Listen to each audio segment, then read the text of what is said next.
I'm Joanna Garzilli. This is Tarot News, giving you a multi-dimensional view. Joe Biden and the record player at the Dem debate tonight. What was happening? This is the education for our kids as parents. Make sure that you put the record player on at home. Oh, I mean the phone. And then let me finish what I'm saying and trails off. And this is the number one candidate right now for the Democrats. I do not think you need to be psychic to be able to see what is coming, that there is no way that Biden is going to be representing for the Democrats against Trump. Just not possible. I'm going to just want to go back briefly to the cover up. His left eye looked much better tonight, and the doctors wrote that off, but I'm going to pick a card in a moment to just see, well, what's the underlying energy, what's happening there. And the other thing is that the campaign manager for Joe Biden, kudos to him, then sent out a tweet saying record players vinyls back in, and more people are now getting record players. One person I do know who has a record player is my dad, and he's 72 years old, and it's the same record player from when I was a kid. But apart from that, and maybe, yeah, I don't know who else has a record player. So let me pick a card for Joe here. Decisive. Let's see what we got for Joe. Upside down, Ace of Swords. So this shows this is an obstacle here, and it shows, like here, look, he was in the number one position, it looks like. Sword, and a sword, when it's an Ace of Swords, means you're an excellent communicator.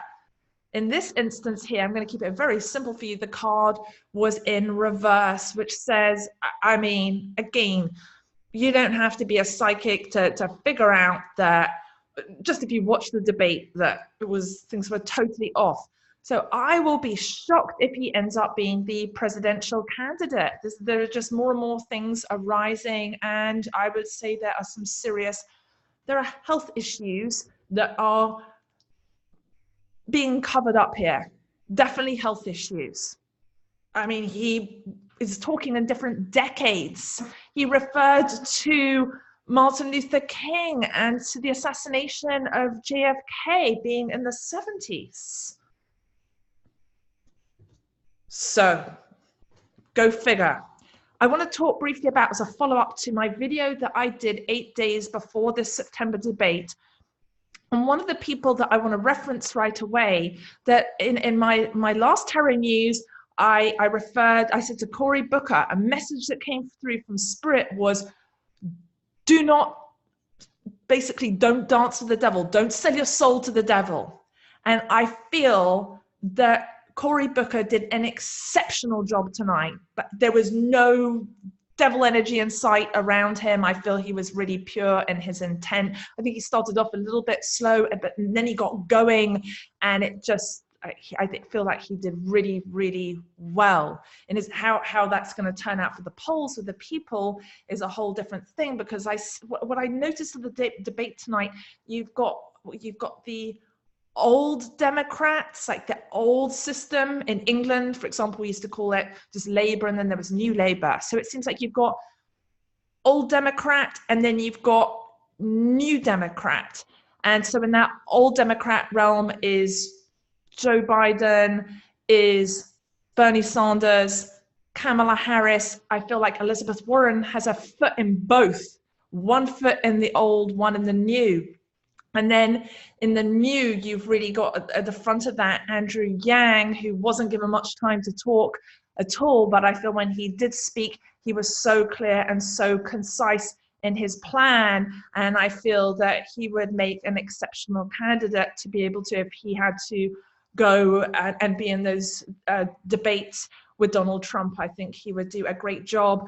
I feel also that Julian Castro, who I'd said in my last prediction reading, I thought he was really good and humanitarian, and I hadn't seen any of these candidates before. I didn't even know who they were, but now having watched him, I feel like Julian Castro was really fantastic as well. And Amy Kobluchar, like when she spoke on certain things, I resonated with her. There's the heart there. So I'd say to me, on the energy level, the feeling of the candidates that had the most, that were most heart-centered and in alignment with the policies and the values that they had, I would say Yang, Castro, Booker, Kobluchar, and Warren. And so those were the five that I felt were really clear in their intent, and they were really, really aligned and solid and grounded. So I think the polls are going to change quite a bit. We will see what happens. And I'm curious to know your thoughts. Please like, comment, subscribe, and share this video. And let me know, what do you feel? What are you anticipating? What are you predicting for the next debate? Who do you believe is going to be the presidential candidate for the Democrats? Thank you for watching Terra News. I'm Joanna Garzilli. Tune in next time.